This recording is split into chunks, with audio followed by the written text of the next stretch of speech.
Celaena accompanies Archer to a masquerade hosted by a potential rebel.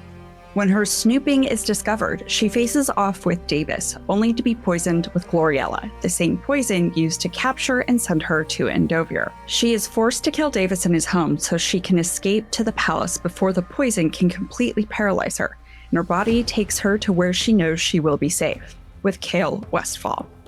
With Chaol's help, Celaena is able to make a swift recovery, and she chooses to explore the palace library instead of venture into Rifthold for a while. When Nehemia questions the state of Celaena's soul, the assassin comes clean about her dissent against the king's orders and takes the princess to explore Elena's tomb, where they puzzle out the mysteries within. Hey there, we're Book Talk for Book Talk with Jac and Amy, your book besties who take the novels you love seriously. This is Jac. And I'm Amy. And we embrace and respect modern fantasy, romance, and romantasy books written by women. And so it's in our nature to analyze these books as we would any other novel we might have dissected in school. With our combined 13 years of literary academic training, we use our education to analyze and give voice to the reason why you may love or hate today's popular books. This is part 1 of this week's episode, where we're discussing chapters 12 through 16 of Sarah J. Maas's second Throne of Glass novel, Crown of Midnight. This week, we're discussing chapters 12 through 16 of Sarah J. Maas's second Throne of Glass novel, Crown of Midnight. For a complete list of episodes and chapter breakdowns, be sure to check out our Instagram at the handle BookTok for BookTok. Before we dive in, let's talk about Split. Spilt. I was so confident too. Spoilers, perspective, interpretation, language, and themes. Spoilers. While our discussion is about Throne of Glass, important context from the first 3 novels in the series will be discussed without spoiler warnings. That is specifically Throne of Glass, Crown of Midnight, and Heir of Fire. This is not a read-along for anyone who hasn't read at least these 3 books, and you will be spoiled from here on out. So please take this as your only spoiler warning. For all other spoilers beyond Heir of Fire and other SJM works, we will keep those to the breadcrumbs and broomsticks area at the end of the episode. Perspective and interpretation. What we discuss in this episode are strictly our personal interpretation of the text. We do not speak for Sarah J. Maas and in no way know her intentions for her books or characters.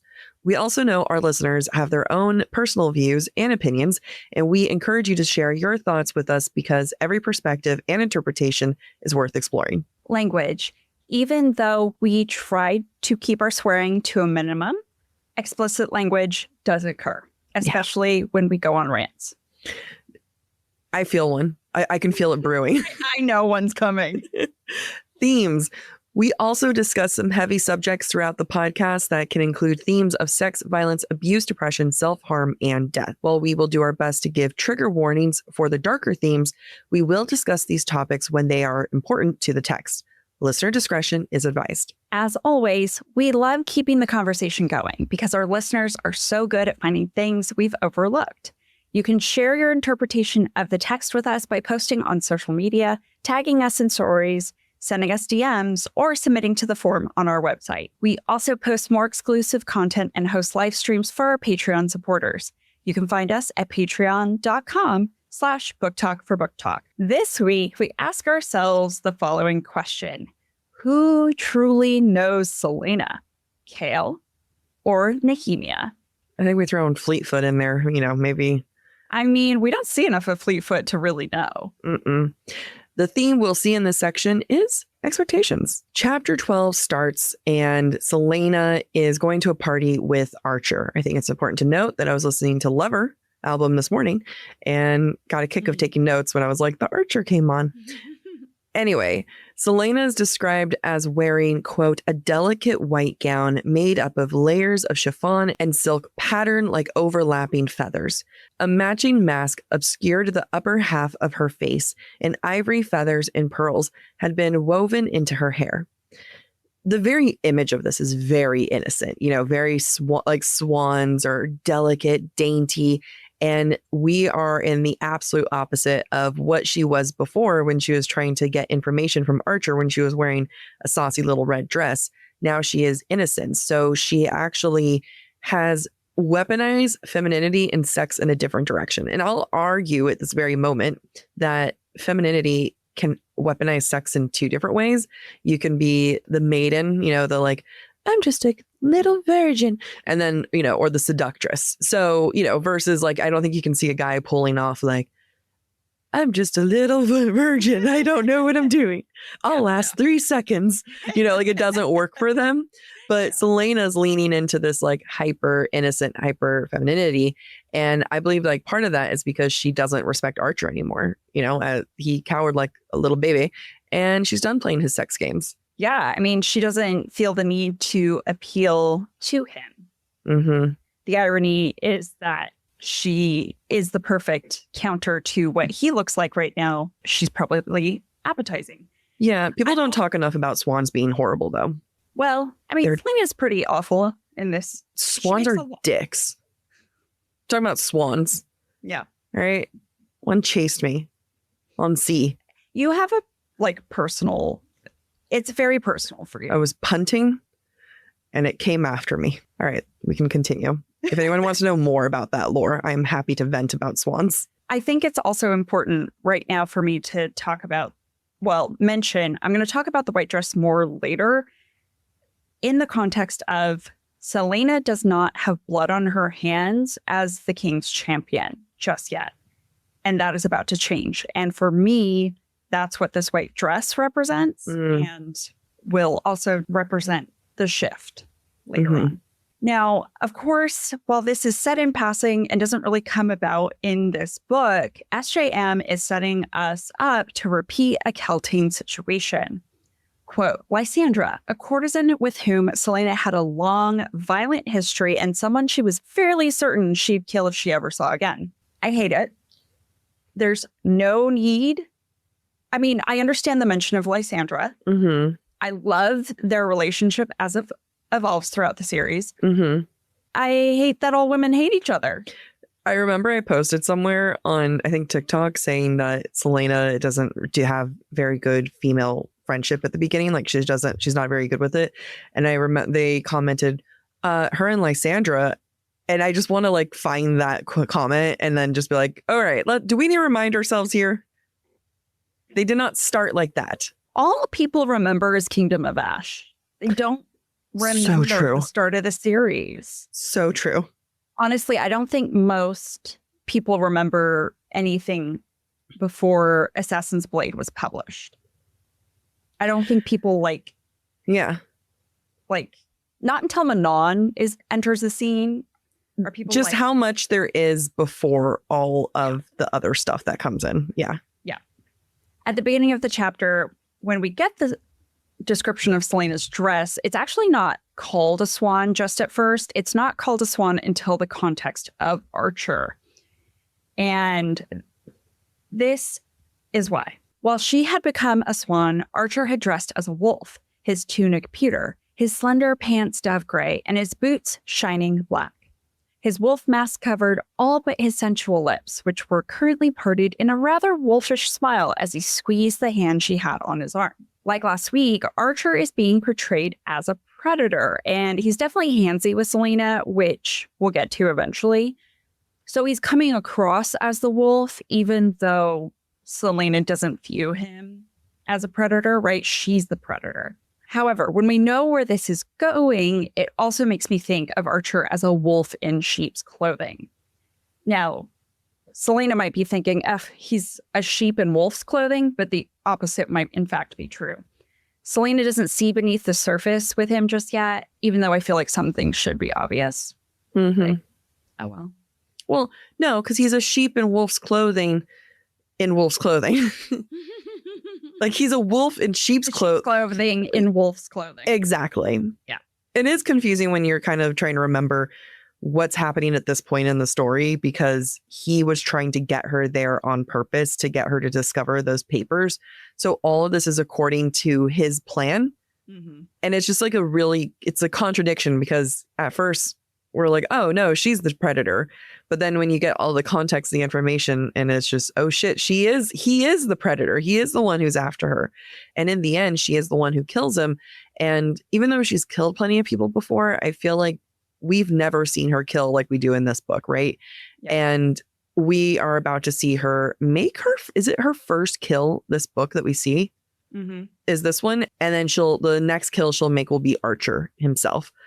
I mean, she kills some rebels. Oh, all those other rebels. Yes, them. And she tortures a guy to get information. Additionally, when we look at this wolf mask costume that he's wearing, because he is wearing a mask, it also emphasizes some more sexiness about him. And this mask only reveals his lips. Now, I know people are like, that's kind of what masks do. It reveals your lips, but it's done in a sexy way, guys. So sensual lips. And I think it's going to be important because while Celaena is no longer playing the sex game with him, he still is. Mm-hmm. He is still very much trying to be charming, trying to talk her up. He will eventually, kind of like we were saying, get handsy with her. And in this moment, though, he's trying to get her to be familiar with him on an emotional level as well. And he tells her, quote, "Not the greatest party we've ever been to." And just like last time, he's kind of comparing their backgrounds with one another. He's reminding her that they've been to the same parties, they've had similar backgrounds, they ran in the same circles. So I think it's another play of getting her to be comfortable with him and to trust him. Yeah, I think that makes a lot of sense. And I think that makes sense to the extent that we do see that connection in her brain when she talks to Nehemia later. Mm-hmm. Now, while Archer may be fooling Celaena in this moment, he's not actually at the top of the food chain as a predator. Archer tells Celaena he eventually needs to do rounds because his madam, Clarice, will, quote, "expect an auction for me on a night like this." It's a stark reminder to both Celaena and Archer that neither are masters of their own fates right now and that they are pawns for other people's gain. It's sad. I mean, it's really sad, especially when Celaena is just kind of like talking to him about like, oh, so Davis, your client, how long are you going to be here with him? And then it's described as Archer's, quote, "wolfish smile flickered." He doesn't want to be there. He doesn't want to have Davis as a client. He doesn't want to have clients. And with the auction and everything, it is very, very sad. It is very sad, especially when we get a description of Davis later. I know. But if if SJM is trying to prepare us that it's okay for Celaena to kill someone, she's doing it here. Because she's like, hey, we're going to make him be a sketchy guy, because we see Davis in this moment pouring wine for people, including, quote, "some young women who looked a year or two shy of 16. Celaena's own smile vanished as well. This was a side of Rifthold that she hadn't missed in the least. Okay, so we're talking about 14, a year or two shy. So 14, 15. Of like, this isn't just like a 16-year-old. This is young, and young girls are being brought to this party, are likely being sexualized, are being treated as adults when they are not. And this is SJM's way of saying, hey guys, she can kill him. Yeah. It's allowed. Yeah. He is preying on children. Yeah.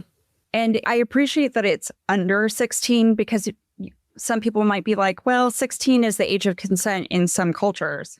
To drink and to do other, yeah. Right. Not in this context. No. There are so many different power dynamics going on in this evening, and I feel like it's encapsulated in Archer's statement to Celaena about the rebels. Quote, "Regardless of what they might claim, I don't think they care about Aelin Galathinius. I think they just want a ruler who best serves their interests. They want a puppet queen, not a true ruler." One question I asked myself as I was reading this section was how much of these men's desire to put Aelin on the throne is because she is only 18 and a young woman. They want to take advantage of her. So to me, it just justifies everybody's death here.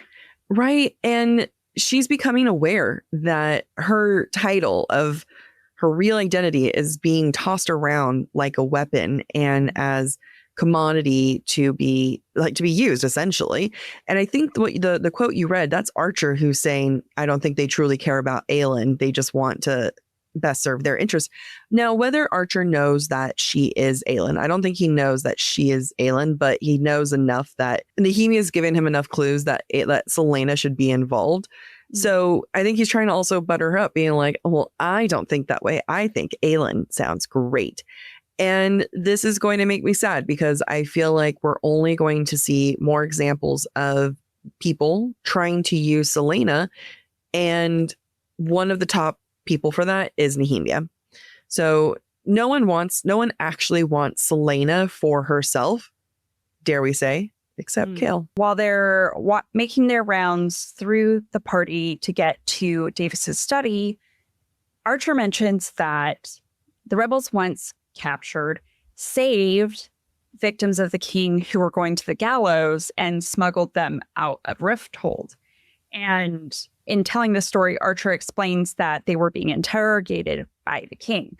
So Celaena wonders, quote, did Chaol know about this? Given how he'd reacted to killing Cain, she didn't think torturing and hanging traitors were a part of his duties, or were even mentioned to him, or Dorian for that matter. Celaena is basically telling us right now, Chaol has no context for how truly despicable the king is. She knows that Chaol is honorable enough that he would not be loyal to a king who interrogates and tortures people. That's important for when Nehemia dies. Celaena forgets this, but we know Chaol does not know.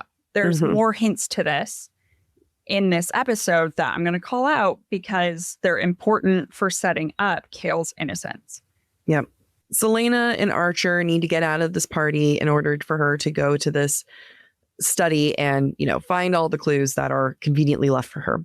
And Archer has only one way to get them out of there. Quote, no one noticed as they slipped through, and if they had, Archer's hands roaming over her bodice, her arms, her shoulders, her neck, would suggest that they were going through the door for some privacy. And we can see here that this is not being reciprocated. And I have the funniest mental image of her just kind of like walking and he's just, ooh, let me touch your shoulders. Yeah. And it's one of those moments where he's continuing to use sex as a weapon. But for this case, it's a tool for shielding versus protection. It's always comes back to sex. You said shielding versus protection. Well, yeah, like right now it's shielding versus like protection of like defending or fighting or something. Oh, I see what you're saying. I felt like it's both. Yeah, I'm talking about in other situations. Right now it's protecting and shielding. I was talking about in other situations. Okay. But yes, right now, continue. The act of putting his hands all over Celaena also feels very possessive of Archer. It feels predatory again, rather than him coming across as prey. And it was really funny to me as I was analyzing this, how nonchalant Celaena is. Because when we think about when she first met him, when she first started the dinner with him, she was like, oh my gosh, blush. He likes me. He thinks I'm attractive. Oh my God, I can't stop looking at his lips. And now she's just like, whatever. Like, yeah. Can we go ahead. Where we need to go. Keep massaging my neck, my arms, whatever. Can you go lower? Actually, I have a knot. Right. But even then, like, I think because she's not responding, he has to go even harder. Because in the next page, he'll even, quote, lean in, brushing his lips against her neck. I wouldn't dream of it, he said onto her skin. Then he turned and was gone. None of this is working. Like, he's not getting her flustered. He's not getting a reaction out of her. But like, she also still isn't suspecting him of anything. But to my point that I made earlier, it's because she does not respect him anymore. He cowered and now she's just not into it. However, I think it's fair to say that maybe he threw her off her game a little bit because, we're not seeing her best A game. No, she definitely does not bring her A game. And to your point, all of it is pointless. They go upstairs. Archer, quote, always taking care to keep his hands moving on her lest anyone see them. But all the servants were preoccupied and the upstairs hall was clear and quiet. So all of this physical touch, it's unnecessary. It's probably bothering her, to your point, Jack. And so I don't think it's a far-fetched to say it's thrown her off. Yeah, absolutely. There's also a slight moment when Archer leaves and Celaena thinks, quote, Archer moved with a stealth that probably came from years of slipping in and out of bedrooms. They, again, both have the same set of tools, but coming from different needs. They are meant to be very similar. They're meant for her. It's meant to make it harder for her to distrust him and to eventually kill him. I think that's a great point because we see it again when they go to open the locked study. Quote, before she could pull one of Philippa's pins from her hair to unlock it, a pick appeared in Archer's hand. So again, like you said, he's got the same tools that she has. In fact, in my point of view, maybe when Selena did think highly of Archer 2 days ago, this might have been attractive to her. Mm-hmm. He's like her. He's prepared. I feel like her lack of reaction shows how she's not impressed anymore. Yeah. Also, she's the assassin, not him. He should be slipping out of bedrooms, not going into locked bedrooms. It feels like he's prepared. It feels like a power move for him to take control. It's almost like he's unlocked this door before to plant certain clues here for her. Maybe. And yet she doesn't think about that. Yeah. Like that was really easy for him to have unlocked this door. Yep. Because now she's going to go in there and there's just going to be this wonderful clue that's right there on top, ready for her.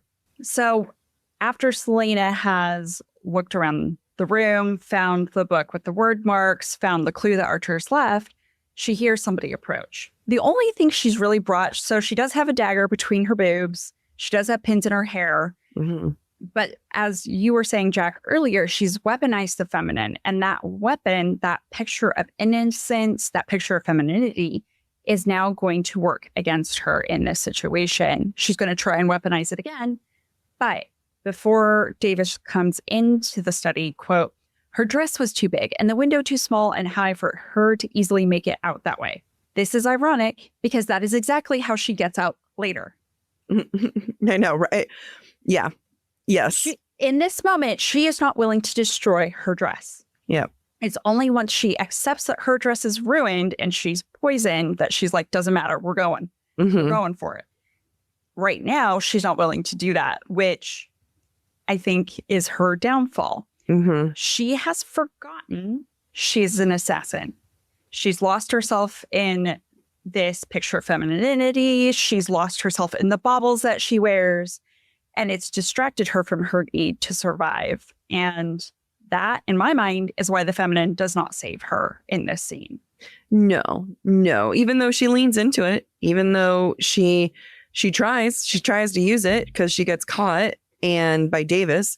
And then the first thing she does, quote, Selena leaned against the desk, whipping out her handkerchief, bowing her shoulders, and started a miserable sniffle sob as Davis entered his study. Now we've gone from the seductress to the innocent and now to the feminine, quote unquote, weak, which is being an emotional mess.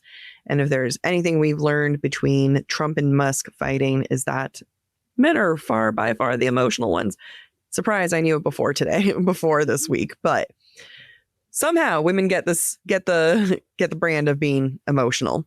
And we can see just how much she is judged by this. Quote, Davis took her in again, his lip curling, not out of sympathy, she realized, but from disgust at the silly, weepy woman sniffling about her fiancé, as if it would be a colossal waste of his precious time to comfort a person in pain.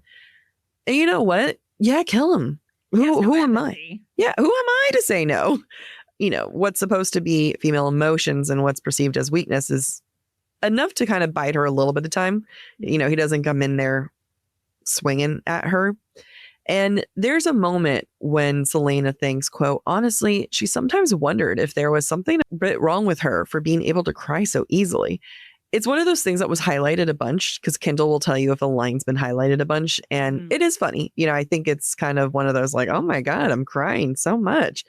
But I would also like to say that this is a young woman who does not cry often enough for the amount of trauma she's been through.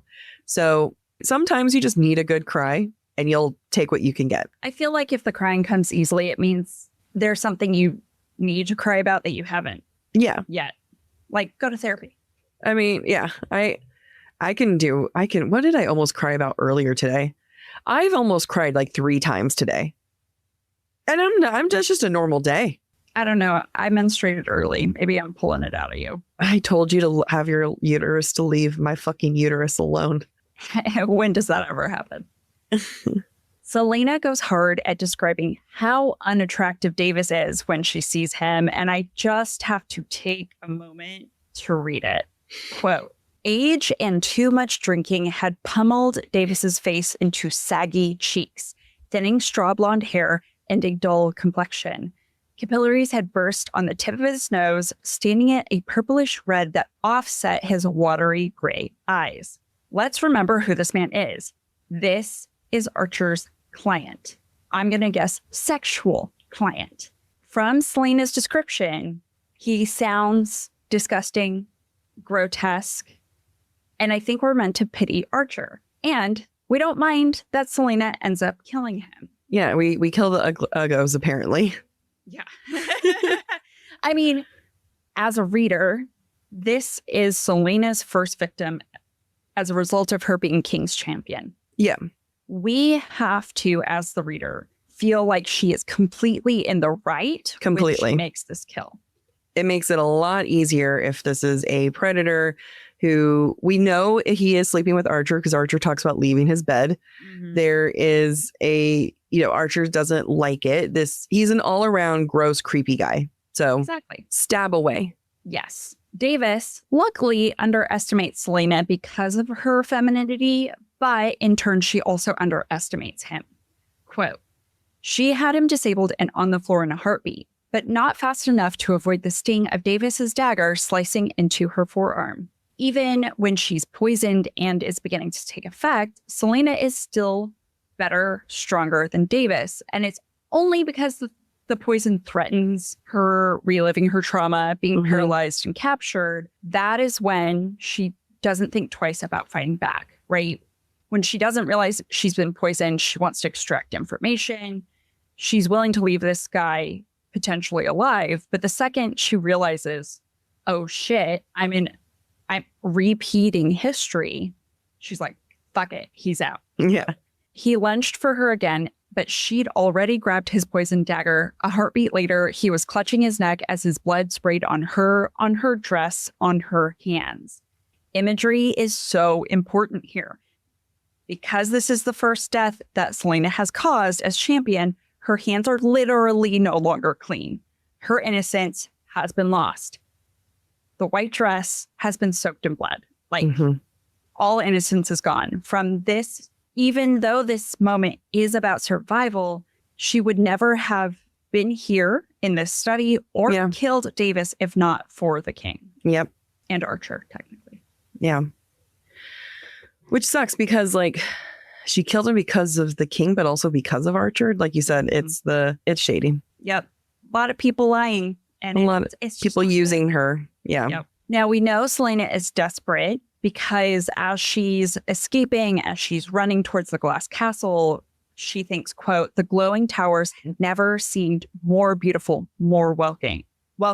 More beautiful, more welcoming. She had to get back, which I know she's viewed the glass castle as beautiful in the past, but I always go back to the first time she came to Rift Hold in Throne of Glass. And it was an abomination. Mm-hmm. It is the home of this terrible king who killed her parents. But in this moment, it is a place of salvation. And why is it a place that's welcoming and full of salvation? Because it has the one person that she feels the most safe with. Quote, Kale, she moaned, seeking the familiar face again. But he was already running, smashing through his office. He bellowed her name as her knees buckled and she fell. Selena's in her most vulnerable state, and she does not go to Dorian. She does not go to Nehemia, which I find to be important. She goes to the one person that she feels safe. And I want to throw out that it's more than just a physical safety. I think Dorian and Nehemia would have easily have protected her physically as well. But Kale's not going to be the one who judges her like the others would once he finds out that she killed Davis. Right. Well, she doesn't feel emotionally safe with Nehemia because Nehemia is constantly trying to make her do things she doesn't want to do. Yeah. She doesn't feel emotionally safe with Dorian because... For all the reasons. all the reasons. So, yeah, it makes a lot of sense.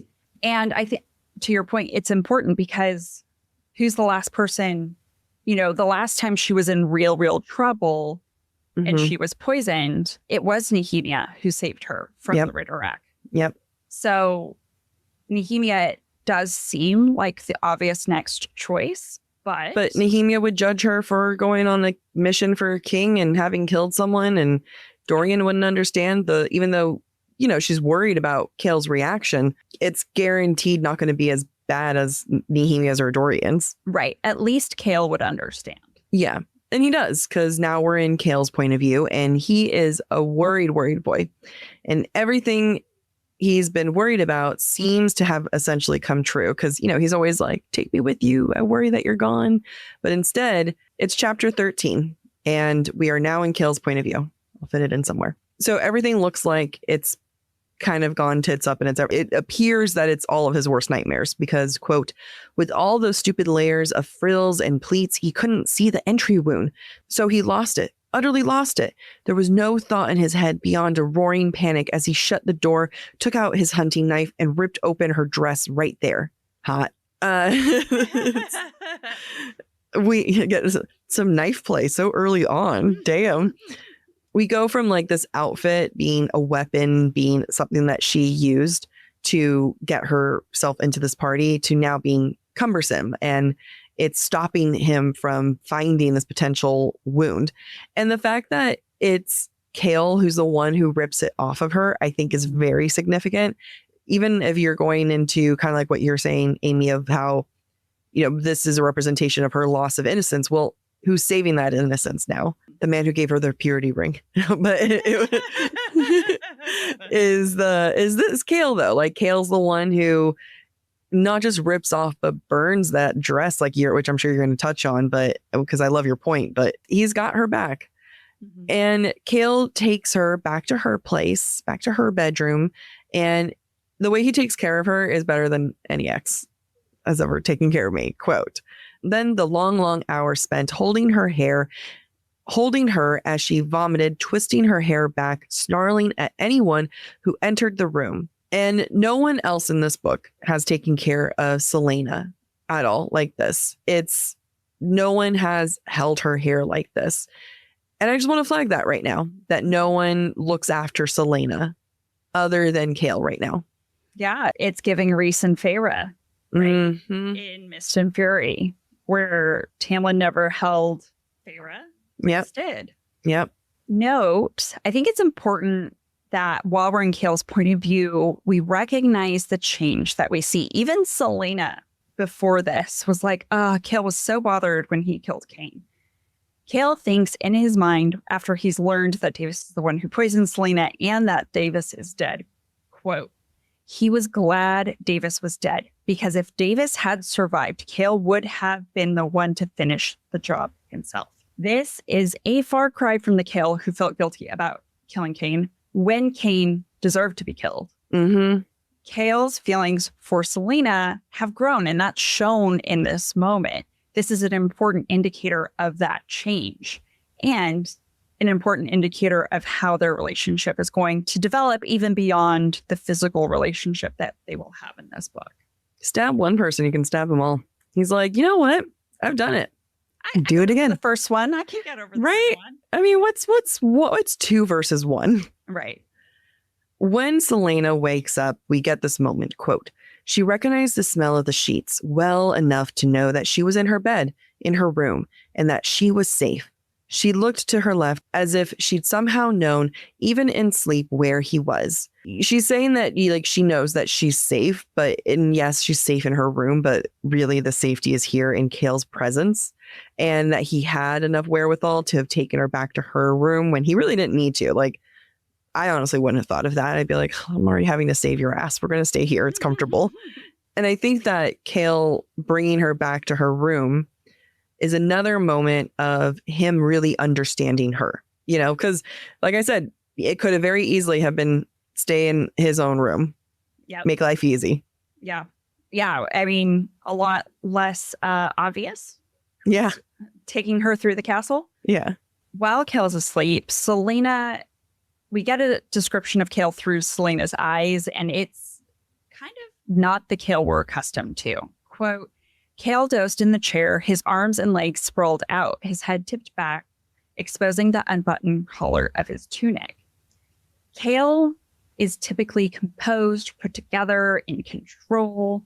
But throughout this scene, we see how he is not that. By the end of the chapter, Celaena observes, quote, dark smudges lay under his eyes, stubble coated his jaw, and utter exhaustion lined every inch of his body.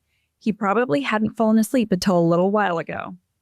Though she doesn't say it, I personally think Celaena appreciates how ruffled Chaol is. Yeah. I think it demonstrates to her how much he cares about her, how much he worried, how much he was there when nobody else was.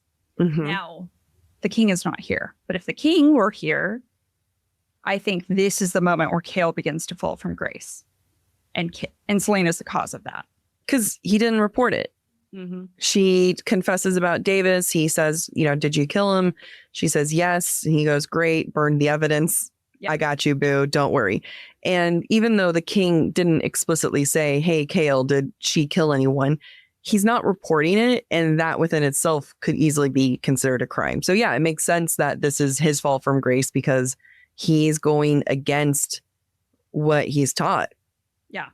I will also say it is another step of development for Chaol. The fact that he burned the dress. I didn't talk about the imagery of him burning the dress, but I think what it symbolizes is his growth. At the beginning of the novel, he was so bothered every time she brought back her kills. Yeah. Kills. And now he's not bothered. He's actually, what is the word? Relieved. Like, thank God that's not your blood. He's tampering with evidence. He's destroying. Yeah. He's like, I'm on board. We're partners. Like, let's get rid of the evidence. Yeah. So that doesn't feel like Chaol of chapter 1 or chapter 2 of this book. Not at all. Even with Chaol getting mad because of how concerned he is with her, because even though he's like, hey, let's burn some evidence, let's rebels for life, he's still pissed, but he's more like angry because he's worried about her. And she feels safe, though, and reflects on that in a couple pages. Quote, she hardly known where she was going while the Gloriella tore through her. All she known was that she had to get someplace safe. And somehow she wound up exactly where she knew she'd be safest.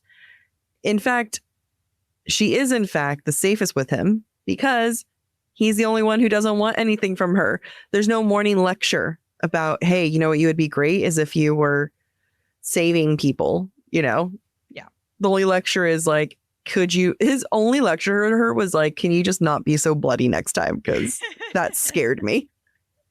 Next time, clean yourself up before you come to me with your poisoned body. We enter chapter 14, and this chapter does nothing for me, but let's continue. How you really feel. When I was listening to it, I was falling asleep. And then at one point when I was reading this, I'm like, is that what happened when I fell asleep in the middle? So Celaena goes on a little library adventure. And there's going to be a lot of notes just because there's going to be a lot of, for me, there aren't a lot of notes, but then I just skimmed ahead and turns out there are some. But there's a lot of plotting, a lot of teasing out of what's to come in the future. Let's go into the first note. Yes, Amy. I was going to say, before I added my notes, you had a full page of notes. And I was like, not a lot of notes. I'm a whore with the space bar or like the return, like the next line. Yeah. Short bullet points. I will have, because you'll write sentences and I'll have 5 bullets of half sentences. Mm-hmm. It's true. Okay, so let's get into my first note. Quote, Celaena absolutely hated that it took a fair amount of courage to enter the royal library after coming upon that thing a few nights ago. Yes, this is a creepy figure. Yes, she's deciding to go hunting for this creepy thing in the middle of the creepy library. And she's, I'd say, a little bit more scared than we normally would get from her. And I'm going to argue that's because she felt safe with Chaol. She was just in his comfy presence with his comfy face, and not that she was sitting on that comfy face, not yet, but it's just, she goes from safety and was like, it's kind of like you leave like somewhere warm and cozy and you're just like, oh no, it's cold out here now. Yeah. My response to this moment was, you're a fucking assassin. You're not afraid. That's literally your tagline. You will not be afraid. What I really think she's afraid of is the fact that she's like, okay, I'm going to go look for this figure. Last time she saw the figure, she went straight to Elena. She knew in some way that destiny was calling. So to go hunt for this figure is to heed that call. To be like, okay, I guess I have to confront this. And I think she's afraid of what that means. Yeah. But there's a few times here where she's like, I don't want to do this. I don't want to do this, but I'm going to do it. It just makes me mad because that means she's been gearing up to be on her destiny, and Nehemia and Elena didn't have to take certain steps. Yep. Selena wanders down to the end of the library and she goes to the very end and she's in the last bookcases and she's like, oh my God, these bookcases are so different. Quote, the bookcases here were all carved from ancient wood, their ends shaped into sentries, guards forever protecting the books held between them. It was here that the sconces ran out, and a glance down the back wall of the library, utter darkness. It reminds me a little bit of Elena's tomb, with the tomb soldiers kind of carved out with her own image carved out. And I think that it's a good one to have because it's about to tease out some fate / have some very contradicting moments from what we find in Elena's tomb. Yeah. So before we venture into that darkness, I wanted to make a side note where as Selena's entering the library, she thinks, quote, she knew there were a few scholars and librarians about, but they mostly kept to their private studies. The size of the place was overwhelming. It was a castle in itself. Now, I know we talked about it last season, but just a reminder that for a king who burns books everywhere he conquers, he has a massive library. It is symbolic of his power, and it's not shared with many. And so the fact that we have this dark corridor, maybe it leads to the darker side of his powers or secrets or whatever. So just putting that out there. Now, also, I don't care how big this library is. How can you not have light so that it's utter darkness? Yeah. Quote, sconces were few and far enough apart that she often had to take several steps in near darkness. I feel like that is a lawsuit waiting to happen. Selena needs workman's comp if she trips and breaks her ankle. Yeah. Now, symbolically, Selena is stumbling around searching for information and no one is giving her the whole truth. And we see that in this darkness. She is surrounded by books. She's surrounded by knowledge, but she is fumbling around in the dark as she tries to pursue rebels and understand what the king's plans are. It also sets an eerie scene as she enters the tunnels and as she discovers something lurking down there. Quote, she reassured herself as the silence of the library became a living thing. We're supposed to get the heebie-jeebies, right? We're supposed to feel like something is lurking around the corner. When she gets to another dark corner, she can feel, a presence. I wouldn't even say a presence. She feels something that is so ineloquent. But back to my point from earlier about the mysterious figure, she has over and over again resisted the call of destiny. She has resisted the things that are right in front of her. She's resisted the fact that Moore is a sentient, inanimate object. She's resisted that the figure is probably not human. She doesn't want to face what is certainly going to be hard tasks that Elena is going to require of her, that she's going to have to fulfill. But for once, like I said, she is standing up and facing it. And we see it a few times. And to your point, Jack, and we can talk about this again later, but I just think Nehemia is impatient. Yeah. And I think if she had given Selena more time, more information, Selena would have answered the call. Agreed. Instead of trying to manipulate her and keep things from her. Anyway, quote, she could end it now and go back to her rooms to contemplate ways to pry information from Archer's clients. One wall had been explored, one wall that revealed nothing. She could do the back wall tomorrow, but she was already here. Selena picked up the torch. I just had a fucked up thought. Yeah. You know how, if anyone's new, when we did the Crescent City book, minor quick spoiler for the first Crescent City book, I lost it when we were recording when Lahaba died. And we were recording and I could not, Amy was laughing the whole time. I could not hold it together. I was sobbing throughout the recording. It was one of the funniest, heartbreaking moments. I'm going to like pop some champagne when Nehemia dies. And that's SJM's fault. That's SJM's fault. I hate that we're mad that the only POC character dies and sucks. So and we're blaming SJM for it. Yeah. I feel dirty. This is how I feel like about when I'm supporting the Panthers right now in the Stanley Cup finals. Like, I don't like Florida. I hate Florida. But right now, go Florida. Sorry to all our Florida listeners, by the way. I think they know. Right as Selena finds another secret passage and decides to go on another dangerous little journey, Dorian wakes up. Quote, Dorian jerked awake at the sound of a clock chiming and found himself sweating despite the fierce cold in his bedroom. I feel like this is safe to say that this is the first time he's waking up because Selena's in danger. We're going to get that moment again when Gavin. I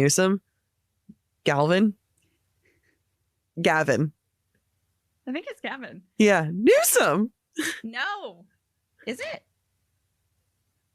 Elena and Gavin. I always, when I hear the name Gavin, it's either Gavin Newsom or Gavin DeGraw. I don't want to be anything other than. Can you confirm it is Gavin? Yeah, it is Gavin. I am never going to look at this whole scene again. I don't want to be anything other than. And then Newsom shows up.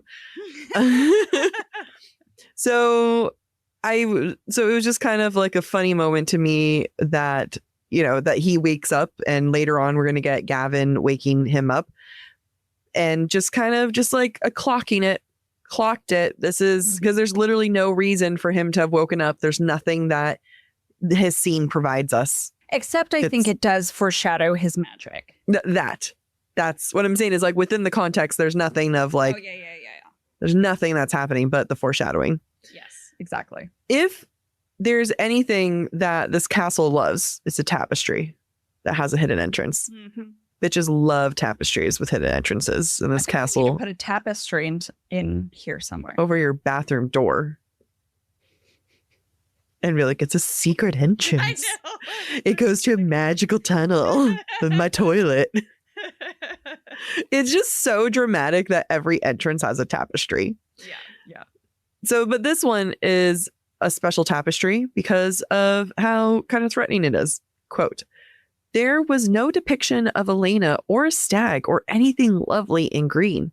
No, this tapestry woven from red thread so dark it looked black depicted nothing. Red we've associated with the king in the previous book. We aren't getting as many red associations in this book, but I think it's still there. Mm-hmm. And I think what we can at least say is that green is always represented or typically represented as good.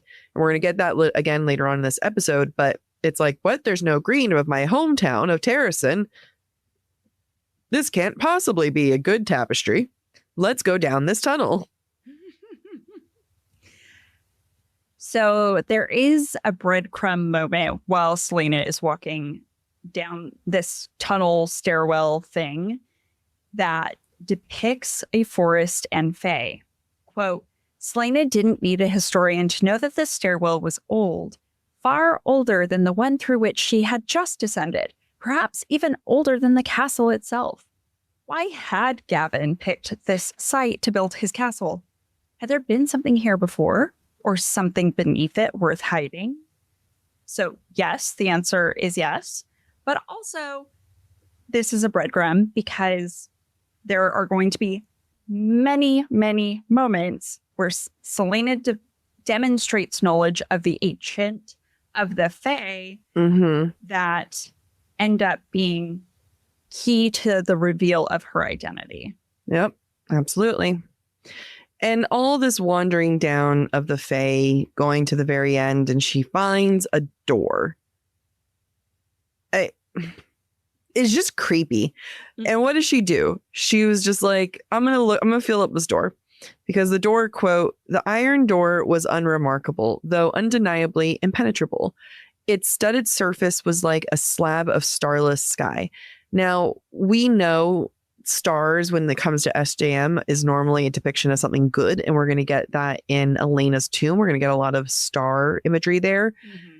However, in this moment, the lack of it is bad. So everything is the exact opposite of what we're getting in Elena's tomb, and it's bad, bad, bad. And then Selena just does the dumbest shit. She's an assassin, but dumb. It's I do have, I don't know if this is a spoilery comment, so be warned. Okay. Or we can cut it out. Or hey, look, you warned. I'm warned. Everything associated with what is down here is a lack of something, right? Starless sky, absence. We know whatever is down here is associated with the Valg. Yeah. What do the Valg do? Nothing. They destroy worlds. That one. They're innocent in this. Anyway, just a thought. Now, again, for a moment, Selena's willing to heed fate's call. Quote, she set the torch down and lay on her stomach, as close to the door as she dared. Just shadows. It was just shadows or rats. Either way, she had to know. However, she does discover that there is something behind the door. She gets scared. And I don't blame her for being scared. She sees glowing eyes. Yes. She puts her knife underneath and just kind of wiggles it around to say, like, let's hope what's going on under here. Eyes, glowing eyes. Like straight from a horror film. Yeah. So I don't blame her for second guessing herself. But what we're seeing really is the reluctant hero. Selena remains on the side of, nope, I'm just going to pretend everything is fine. Quote, it was just a rat. She had no interest, none, in being proven wrong right now. So again, Selena, she's the tortoise. You know, she's not a rabbit. She's a tortoise in the race. And that's okay. It's a storytelling archetype of being the reluctant hero. When you have a big series like this, you kind of have to you end up hitting a lot of archetypes, but I think that this is a really great representation of the reluctant hero. Yeah. I mean, you could also say this is not uncommon for SJM. And I get it when she writes these really long series. I mean, Bryce in her own way in Crescent City is a reluctant hero at times. I don't think any of them are as reluctant as Selena, where you have a, ancient relative ghost fae figure being like, fulfill your destiny. And she goes, rather not. Yeah, it's true. All I want to do is think of me and not something else. Let's watch One Tree Hill. I never watched it in its entirety. Hear me out. It's the fall. We have some random time. We all go to a cabin in the mountains, drink hot chocolate, and just binge watch One Tree Hill. I love it. I think it's a great idea. I want that. I either want that for my birthday or a magician. Let's do the other one. I don't know why I don't like magicians. Are you worried I date him? Because I would promise not to. I guess it does. I associate magicians with a lack of ambition. I blame media for that. No, I blame media for that. Can I give you? Go ahead. Because the losers are always magicians. Anyway, please continue. I would like to break down your psyche a little bit more. Okay. I think the real reason why you hate them, other than the fact that you think they're lazy and not successful, is that they're doing things that you can't understand or figure out, and that makes you mad. When you can't figure something out. Yeah, I guess I do get mad when I can't figure things out, but I don't know that I apply that to magicians. Subconscious. I think if you were to watch like a magician and it's like, where did the second dove come from? You just like, I can see you being like, do it again. Do it again. I totally would be like that. Do it again. I do watch magic shows and I'm like, where's the secret compartment? What's got the fake door? I watch magic shows and I go, I think we just need to accept magic's real. I think we just need to conclude that this is in fact true and real and actually happening.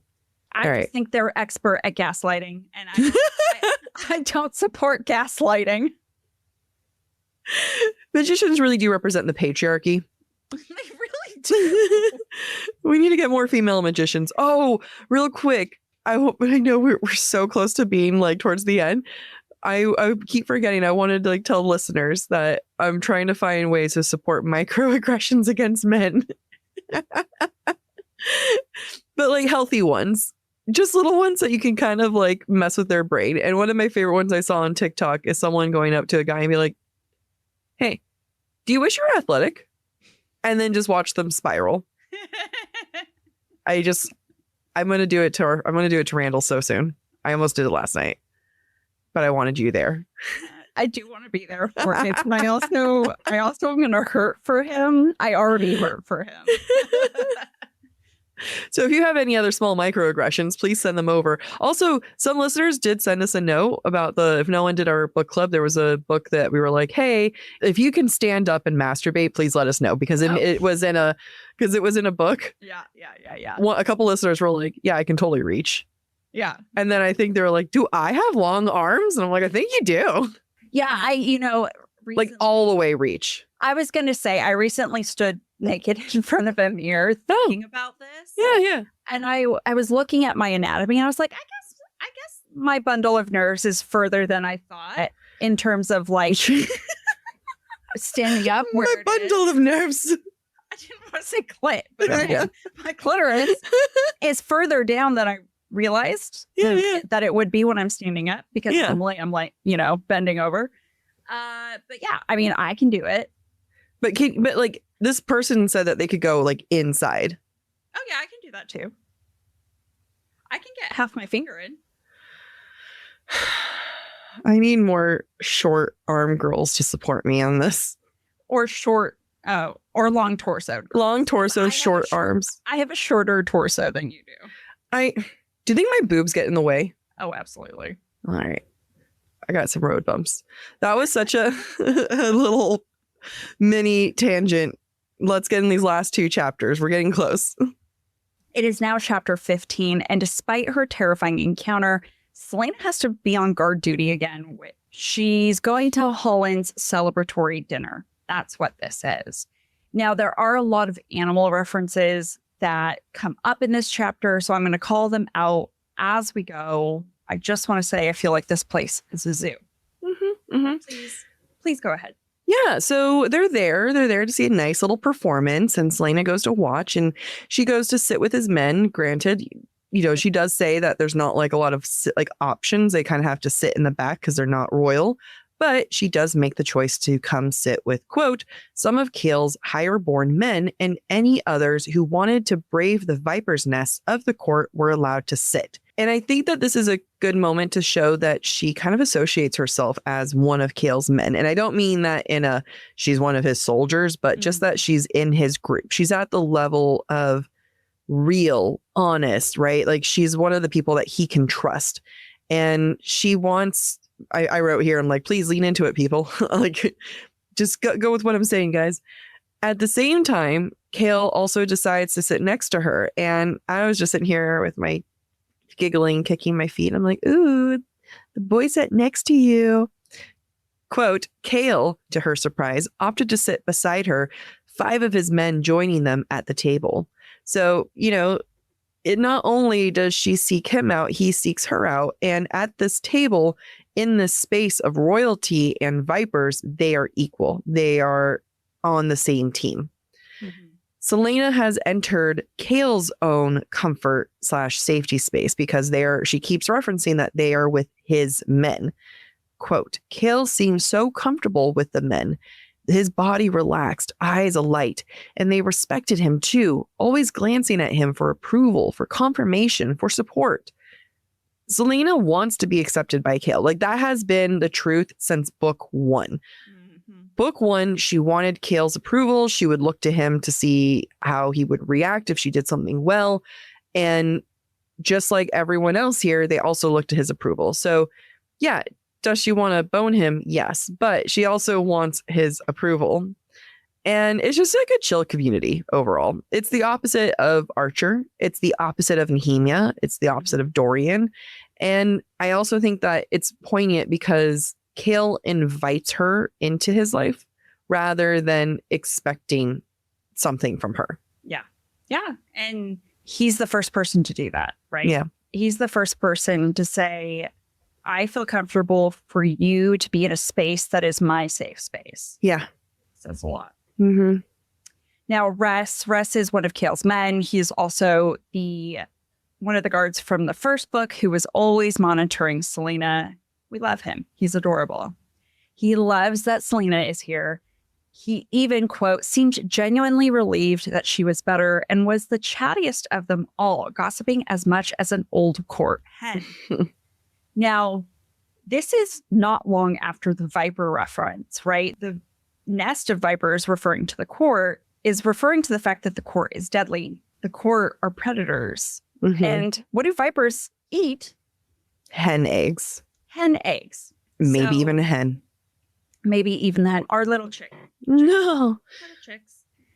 So there's so much use of animals that there are, I think what SJM is trying to convey is that there are a lot of power dynamics going on right now. Mm-hmm.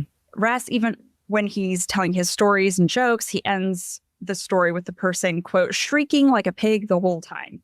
I feel like what's happening in this moment is Selena is being lulled into a state of complacency. She's being lulled. She's forgetting that she's in the viper's nest. She's about to see a performance. She doesn't think about the consequences of that performance.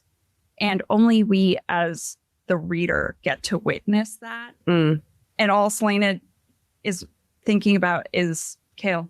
Yeah, I get it. She's sitting next to a cute boy. Yeah. Yeah.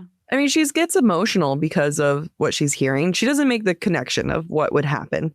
Yeah. But maybe she doesn't even register it could even be this bad. So let's go into the performer with Reina, who is the singer, and she shows up and she's wearing a long green dress and she sits at her harp, which is gold and green.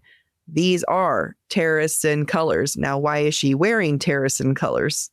Because it is in defiance. What we learn by the end of the chapter is she is here specifically to defy the queen, to defy the king, to confront him.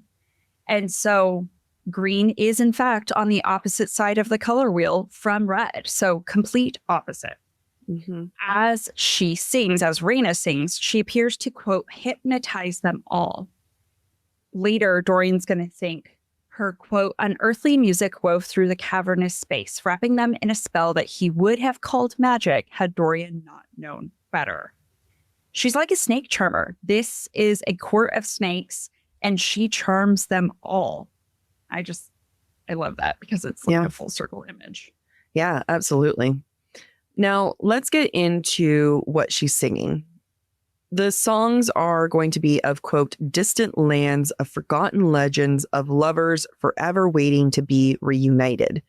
And we can accept that this is, like we're talking about, a link to Terrasen specifically. Now I'm going to get a little bit into the actual song. Quote, the story of a Fae woman blessed with a horrible, profound power that was sought by kings and lords in every kingdom. While they used her to win wars and conquer nations, they all feared her and kept their distance.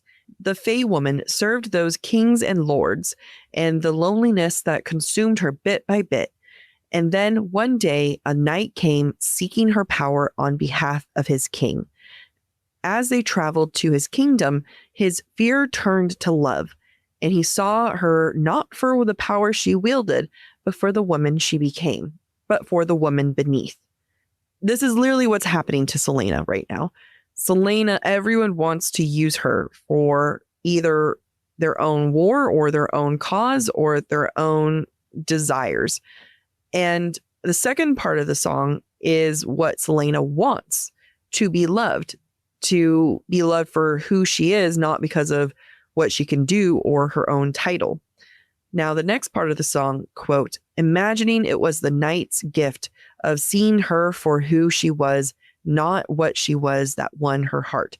And to a degree, this is Kale right now. Mm-hmm. To a degree that this is absolutely Kale, who is not asking anything from her, who wants her for who she is. And granted, when he discovers her true identity, there's going to be a shift and people are going to say that he doesn't handle it well. I don't think kicking her out does not mean he doesn't handle it well. I think he was looking out for her. However, we'll get to that when we get to that. But I think it's fair to say, like, at this point, I think that it's a very clear Kale descriptor. Absolutely. And it's this kind of stuff that makes me feel like SJM intended for Kale to be endgame. Right? We have a legend that is clearly supposed to be allegory for Selena. And Kale is clearly allegory for the story of the night. The night. So I know people are going to come back and be like, no, it's this other character. And it's, yeah. Do they get together in book 3? Yes. Okay. Yes. And I think that SJM will have molded him to fit this. I think there's a reason why Selena will suddenly have her magic nights and that Rowan will be one of the first ones. I think it comes back down to this. Mm-hmm. I don't think that she wrote this scene with Rowan in mind. I agree. With all of these emotions going on, who is the one person to comfort her? Kale. Quote, but then a warm, callous hand grasped hers beneath the table, and she turned her head to find Kale looking at her. He smiled slightly, and she knew he understood. So Selena looked at her captain of the guard and smiled back. Her captain of the guard. He understands her. And like, people need to accept that. Like, there's going to be we ask comments of people's thoughts and of like, hey, do you guys think that Kale's using her? He gets her. Yeah. I don't know what to tell you guys. There's like, at this moment in time, at this page, he gets her. Right. He gets her to the extent that she has revealed herself. Mm-hmm. He is not at fault for what he doesn't know. Yeah. We even need to understand that it's so obvious that Dorian understands this too, because we're in Dorian's point of view and he sees the connection between Selena and Kale. Quote, he would not be like the ancient kings in the song and keep her for himself. She deserved a loyal, brave knight who saw her for what she was and did not fear her. And that's the problem, is that like Kale will eventually fear her. He didn't have enough time to process. All right. We all have reactions, but it's beautiful. It's beautiful. And I mean, if Dorian can see the parallel between art and life. Yeah. And just like we see the parallel between art and life, mm-hmm. like A, good for Dorian. B, I don't think we're making this up. Yeah. Now, of course, Dorian also makes it about himself because he's like, I also deserve a love like this. But he still gets points in my book. Yeah, absolutely. There's another quote I'm going to talk, and it's another one that's been highlighted a bunch by people. There isn't too much to analyze, but quote, so Dorian closed his eyes and took another long breath. And when he opened his eyes, he let her go. It's deep. Like I can see this resonating with so many people of like that moment of like, hey, I'm going to let this go. However, such a boy. I'm like, teach me this trick. Teach me this trick. All right. Help me not go spend all my money in therapy. If I could just take a nice deep breath, close my eyes. I'm like, you know what? I'm feeling great, guys. I'm feeling good. I severed that connection. I know anymore. Right? I did not need to listen to Taylor Swift on repeat for 20,000 hours. Before we move on to the next chapter, I just want to take a moment to appreciate this final scene with Rena Goldsmith. It is my Roman Empire. I actually do think about it a lot. Oh, getting ideas on how to kill people? No. For your books, not in life. No. It's just something that since listening to the book originally a couple years ago, it is a scene that plays in my head. Yeah. And what's different about it is that we see this death from a perspective of a narrator we're unfamiliar with. It gives us distance from Selena and helps us understand the horrors that are going on in the world, helps us understand from maybe a more neutral view just how terrible the king is. Because right now, all we have is Selena's word and Nehemiah's word. And quite frankly, I don't trust Nehemiah. So I think that's fair. And it's not the only time that this happens in this book. So I think it's a fantastically written scene. I think it's very poignant. Yep. I also want to point out that the king has secret guards. He calls them secret guards. Just putting that out there for all the Kindle haters. Yes. Thank you. I agree. Now we're entering chapter 16. Selena and Nehemiah are having breakfast and Nehemiah has zero fucking chill. Nehemiah is annoyed that Selena is working for the king. Quote, I want you to look me in the eye and tell me that you think your freedom is worth this price. This is so easy for someone who has not been enslaved. Yes, she's a prisoner, but she's a prisoner who gets free reign, walk around the castle, who is not being hurt, who is not a slave. And it's just also such a one-sided argument because Nehemiah is trying to get her to do more, but Nehemiah knows her real identity. And if Nehemiah knows her real identity, then she should know that, she wants a break. Maybe she wants freedom. Maybe she wants to get away from everything that has hurt her. And Nehemiah just knows way more than Selena knows. And it's unfair to have such high expectations of someone when they don't know that you know. And you're having, like, again, it's a one-sided conversation. Nehemiah has her expectations, her desires, what she needs Selena to do. But how the hell is Selena supposed to fulfill any of that? Right. It's Machiavellian. Yeah. And I don't like it. Yeah. So let's talk about it from the point of view of food as power. Selena starts the chapter by tasting her porridge and then dumping amount of sugar into it. Now, I know she has a sweet tooth. She always dumps sugar into her porridge. However, symbolically, she's covering up the taste of the porridge with sugar. I feel it's symbolic of like covering up truth with distractions, which is going to happen a lot here in this chapter with Nehemiah. Now, after tasting the porridge, after dumping the sugar into the porridge, Selena never eats that porridge. While she talks to Nehemiah, she stirs the porridge, but she never takes another bite. Nehemiah, on the other hand, is eating her toast while they're having their conversation and berating Selena along the way. Now, what do I always say? It's different depending on the context. What do I always say? Can't tell you because it changes. Food is power. Food is power. Nehemiah is the one with power because she is the one with knowledge. So, like Jack said, Selena doesn't know what Nehemiah knows. And Nehemiah is using her knowledge and weaponizing it against Selena. And that is symbolized in the food in this scene. You did great. Thank you. Like, knowledge is power. Food is power. Food is knowledge. I'm trying to not rant. That's all. No, it's okay. I feel so many feelings because she fucking brings her parents into this. It's so... Yeah. Can I say my note? Go ahead. Wait. Did I skip your note or? No. I didn't write it. But okay. You read the quote. Okay, let me read the quote. How can I tell my parents about you? What excuses can I make that will convince them that my friendship with the king's champion? She used the common tongue language for the two words, spitting them out like poison. Is it in any way an honorable thing? How can I convince them that your soul isn't rotted? You're not getting fucking married. I know. Who gives a shit what your parents think? It's just such a dirty move because, hey, let's, manipulate the orphan with her, dead parents issues. by bringing in her own parents. Yeah. And what makes it extra manipulative is that earlier she had said, oh my God, my dad really respects Terrason. My dad was such a big fan. He had a poster of Terrason in his bedroom. He was the Terrason president fan club.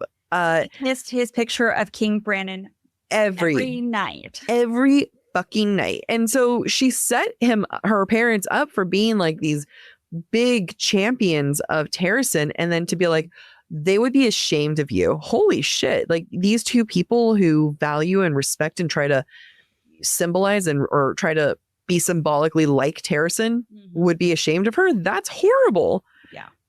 And then Nehemia just keeps fucking pushing. Quote, you are in a position of power and knowledge, and you just obey. You obey and you do not question, and you work only towards one goal, your freedom. If Celaena is the king's champion, what power does she have? None. How is she supposed to free anybody if she doesn't have freedom? Right? This isn't a Dorian situation where he is a prince and he has his own things that he can do. Like he has his own powers. We don't even say Kale has powers that he can use. Like they are at the mercy of the king.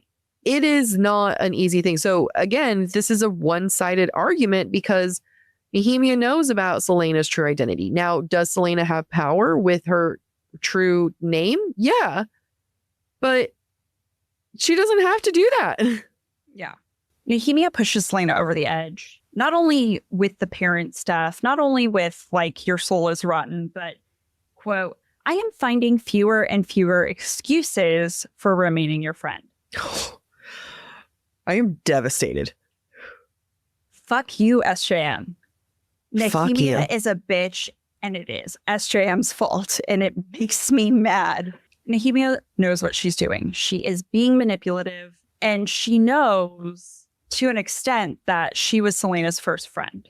First real, quote unquote, real friend. Yep.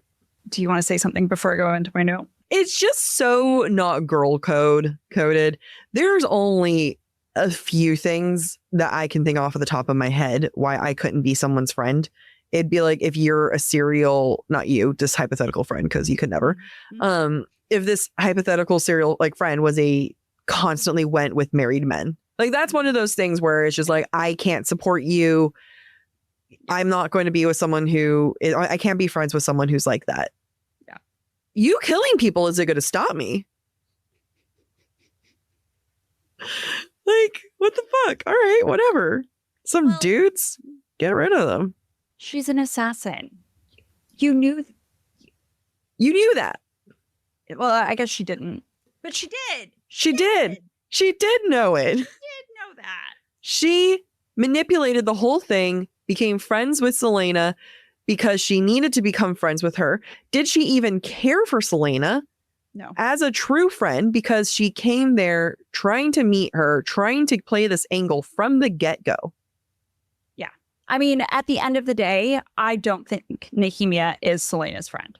No. Celaena gives Nehemia too much credit. Yes. Nehemia is only there to use Celaena because a dead person told her to.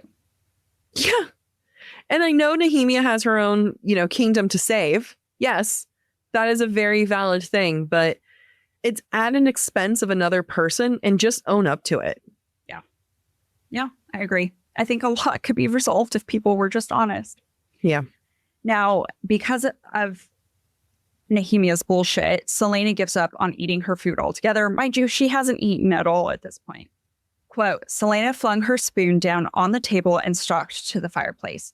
She wanted to rip down the tapestries and the paintings and smash all the silly little baubles and ornaments she bought to decorate her room. Last time Celaena felt this way, she had put a rift between her and Dorian because she had lied to him. Mm-hmm. She told him she didn't want to see him ever again. And in this moment, we're seeing her demonstrate this again because of how Nehemia is treating her, saying, basically, we can't be friends. The baubles and the things that she's bought represent her lies, represent Celaena's lies to her friends, lies about the people she's killed. and quite frankly, represent her complacency in her current situation. So it's not surprising that she turns around and tells Nehemia the truth. Yeah. Because she doesn't deserve to be treated the way Nehemia is treating her. Mm-mm. At this point, Nehemia is just so frustrated that she runs a hand over her face and she forgets she has makeup on. Quote, smearing the powdered gold she dusted on her eyelids. And we haven't really had a makeup description before like this, where I was like, oh my God, gold eyeshadow? That's a look. How 2012. It's showing a breakdown of Nehemia's facade, though, because green and gold typically have been Terrasen colors. And now I'm like, okay, are you wearing gold just to try to show allegiance to Terrasen and you're trying to get her on your side? And now it's kind of crumbling because you're wiping at it. And, just it was just interesting. But I think it also shows a level of privilege that Nehemia has. She has the privilege to dress up, to wear makeup, to get pretty every day. Celaena, even now, cannot do that. She has to go put on her assassin clothes and go kill/pretend kill people. She doesn't want to. Right. When Celaena tells Nehemia that she hasn't killed anyone, this angers me. Quote, Nehemia took a sip of her tea, the liquid inside the cup sloshing as her hands shook. He'll kill you if he finds out. No fucking shit. What do you think was going to happen? What about when Celaena were to do what you were to say? I don't, what are you trying to accomplish? And I don't know. I'm going to have to really go towards this is bad writing. Like, I think that is, if I was SJM's editor, if Nehemia's goal was to get Celaena to do more, I would flag this and say, this doesn't make sense for her own action and desire. Yeah, I agree. I feel this scene especially demonstrates that Nehemia is not a complete character. Mm-hmm. Not even solidified in SJM's brain. Yeah. Nehemia is a plot device. Completely. And that's tragic because, one, that's like, this is her only POC character right now.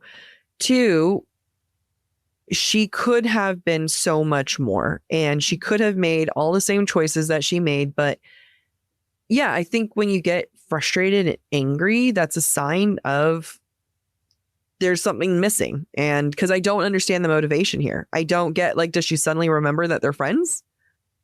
I don't get that. You can't be like, I'm so ashamed of you for killing people and then being like, oh, you're going to get killed for not killing those people. Like, but she also can't be like, you're busy killing people. How about you actually help this rebellion? But if you get caught with this rebellion, you're going to die. Right. You want her to do something that will still result in her death. Right. I don't know when Nehemia falls out with Archer in the timeline of everything. I'm guessing that we're kind of around that now because Nehemia tries to be like, nah, he's not trustworthy. Let's not do anything. Quote, he's a courtesan. How can you be sure to trust him? I hate that. I hate that she's using Archer's career and the fact that he was forced into human trafficking as a reason why not to trust him. And again, if what he does is similar to what Celaena does, then why would you trust an assassin? Exactly. Celaena's response is, well, you trust me and I'm an assassin, to which Nehemia responds, it's not the same. But Archer has done a really good job convincing Celaena that they are on the same playing field, that they are the same in enough ways because Archer is trapped like Celaena is, they have the same skill set, etc. Yep. That Celaena doesn't understand Nehemia in this moment. Yep. Quite frankly, neither do I. Now that the cat is out of the bag, Celaena feels the need to show Nehemia everything, including Elena's tomb. And quite frankly, I think that was dumb. I don't think she deserves to know it, but, it sets the stage for more of Nehemia's lies. And those are going to be among the most hurtful ones. Yeah. When Celaena, at this point, has given Nehemia everything except her true name, except her true identity. Yeah. Celaena has nothing left to hide other than the fact that she is Aelin. Yep. Other than the new creepy tunnels, but again, she just discovered those. That doesn't count. Yeah. Celaena can't win with Nehemia, though. Selena wants to know more. Like, so they're in the tunnels, and at one point they're like, ooh, the stars on the floor, they point, they're a stag, and the stag points over here. And if you stand in this exact angle, you can see that there's a clue. I wonder if the clue that I read at Davis's office has to do with this clue. Mm-hmm. And we get this quote, "Trust me," Nehemia said, "it's a coincidence. Just like that eye in the wall. The eye could refer to anything at all. Having eyes plastered all over things used to be quite popular centuries ago as a ward against evil. You'll drive yourself mad, Alentia." Just to use her own name, like the name that she gave her as a tool of gaslighting. You know, I think that a listener sent us a message that gave a good potential as to what like why she named her Alentia, but it's just so claiming and manipulative. It feels like I gave you a name that only I can use because you're my pet and you're going to do everything that I say. That's what it feels like. Yeah. And Selena feels special having this name, but it's weaponized against her. Yeah. I would never weaponize Christy. When they go back to Selena's room by the end of the chapter, quote, "Selena sat down at her breakfast table again. Her porridge had gone cold, but she ate it anyway." So even though Selena finally gets to eat, she's already reached the point where she's given all her power to Nehemia.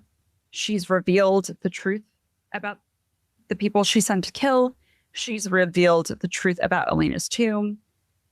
And it empowers Nehemia to withhold information from Selena and therefore power from Selena. Nehemia goes off and has her own investigation and then gaslights Selena into thinking she shouldn't pursue it and hasn't had time to pursue it. I'm just going to call it bad writing because, again, not the character's fault that they're a sucky character. It's the writer's fault.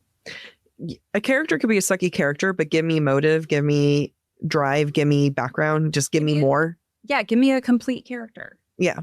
I don't care how evil they are. I know, right? Like, I'm fine with evil characters. I think Spark of the Everflame does a great job where the characters that are quote unquote evil, you kind of struggle with them. I mean, there's like a bad, but even then you're just kind of like, well, I kind of get why you're here. Yeah. I get why you feel the way you do. Yeah.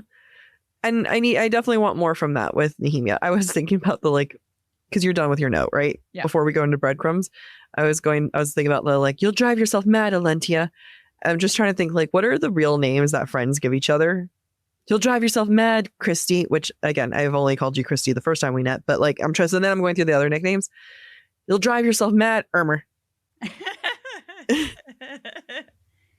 You'll drive yourself mad, Jacqueline. Oh. You'll drive yourself mad, Amway.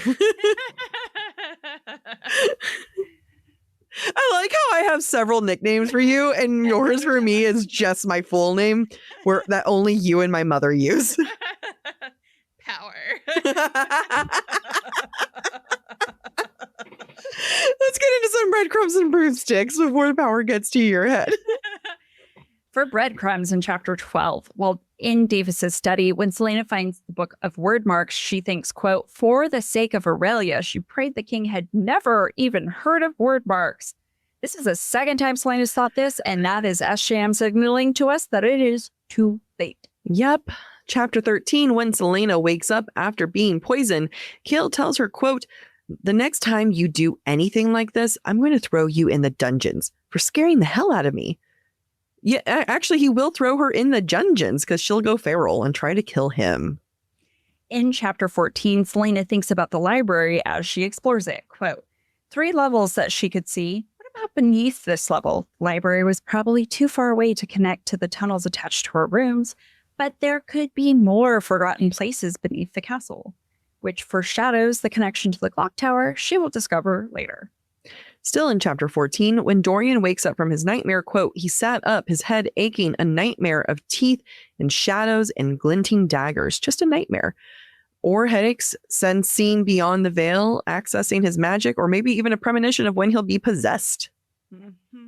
Or a premonition of what is happening to Selena in this moment. Yep. We're about to.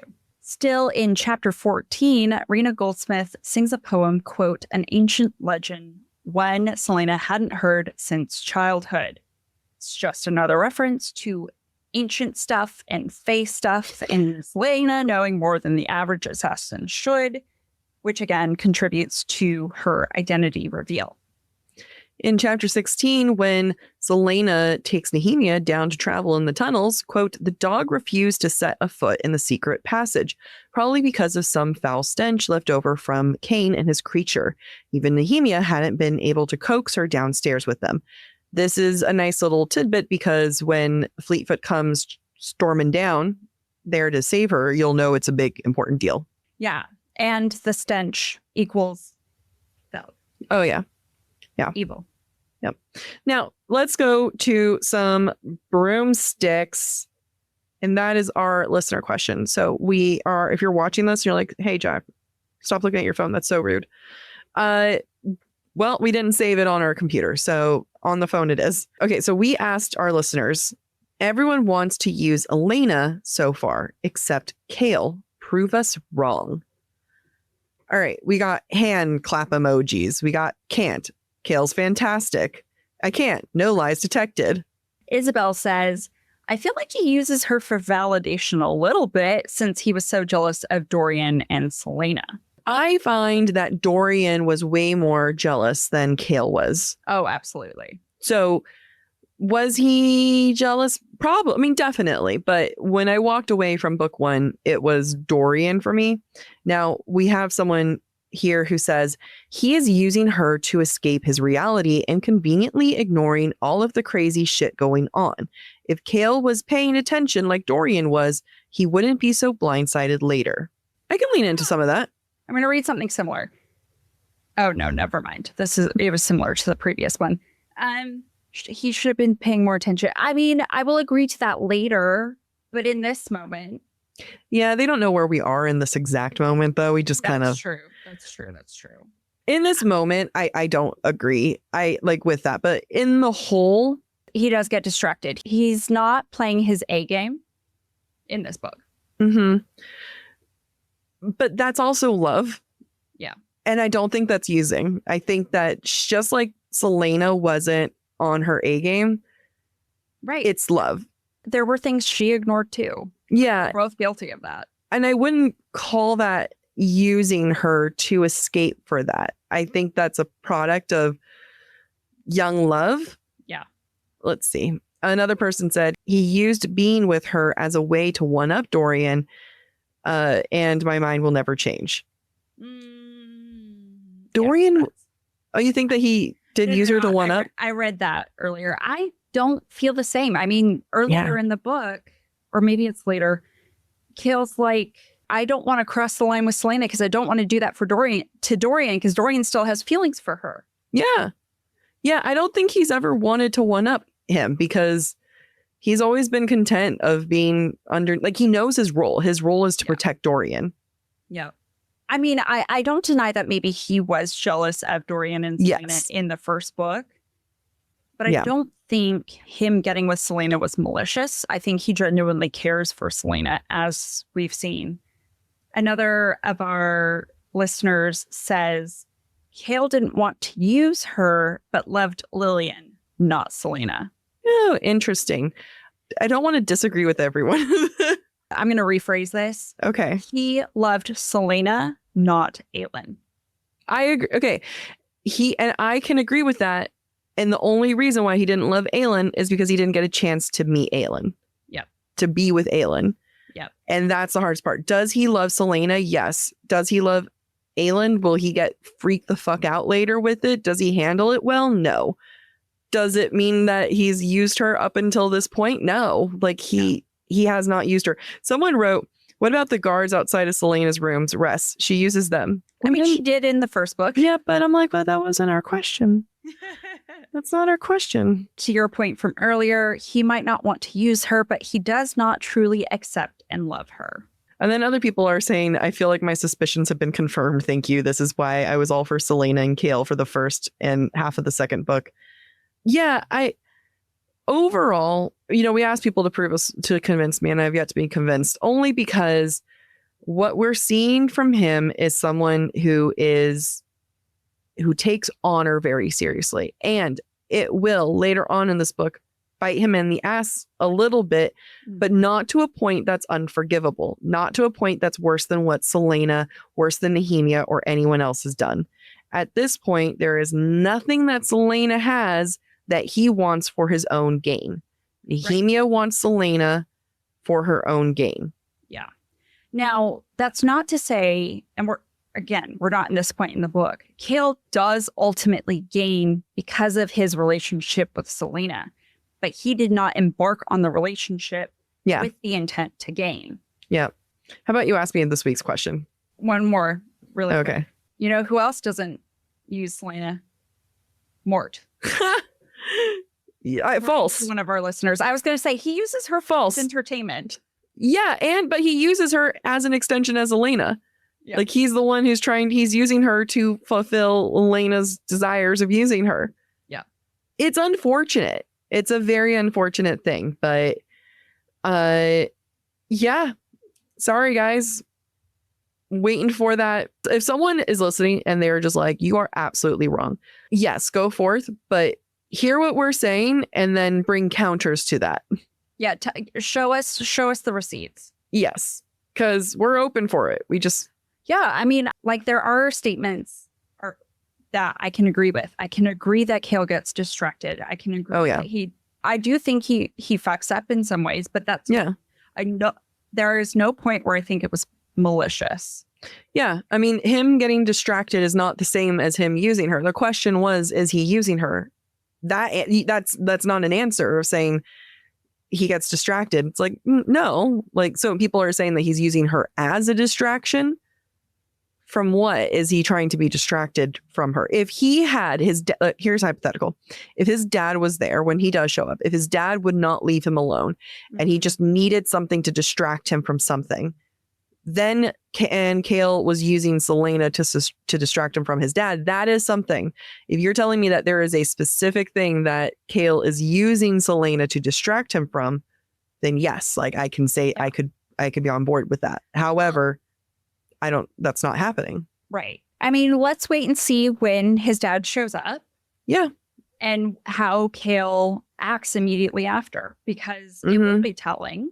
Yeah. And it could very well be that he uses Celaena as a distraction from that moment. Maybe it will be super convenient when the dad shows up and all of a sudden he's able to make these bold moves with Celaena. That could absolutely 100% be the case. But unfortunately, guys, we are doing this chapter by chapter. And if we are currently on chapter 12 through 16 and you're trying to make points of chapter 24, we're not there yet. We're not there yet. And that is unfortunate for everyone. But keep listening. And send us your thoughts. Yeah, you can. We're willing to debate. We're willing to concede. Yeah, I mean, there's been plenty of listeners who have sent something that have been like, oh, I can say it now because we're in the spoiler area.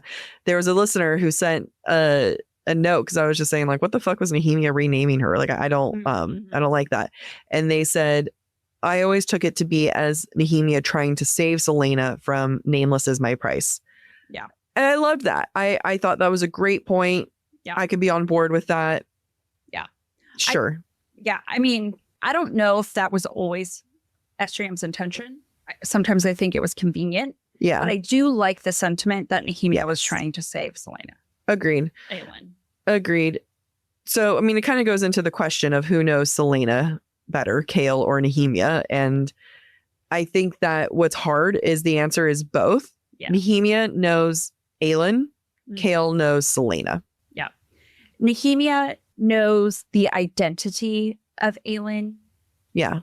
She does not accept who Aelin is right now. And Aelin is Celaena right now. Yeah. Chaol knows and accepts Celaena, but he doesn't know the identity of Aelin. So it's messy. Yeah. It is very much. I was about to be like, you can have Celaena. Aelin can be Celaena, but Celaena can't be Aelin. And in my head, it made sense, but I'm not willing to back it up. It was just too many thoughts. Said Aelin can be Celaena, but Celaena can't be Aelin. Yeah, because I think, agree. Yeah, I think Aelin has to form into Celaena to survive, and I think Celaena has to release Celaena to be Aelin. Right, and Aelin can put the Celaena mask on and take it off. Yeah, Whereas Selena is deliberately avoiding Aelin. Yeah. I mean, it's hard because she wears the mask to every single person in this book. So it makes sense that when you get her with Rowan, of course that chemistry is going to pop off, is that she'll have never been with a character that honestly yet.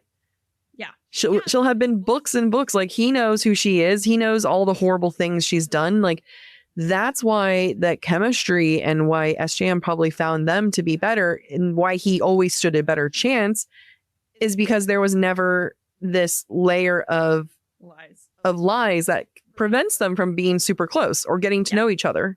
Yeah. That prevents emotional intimacy.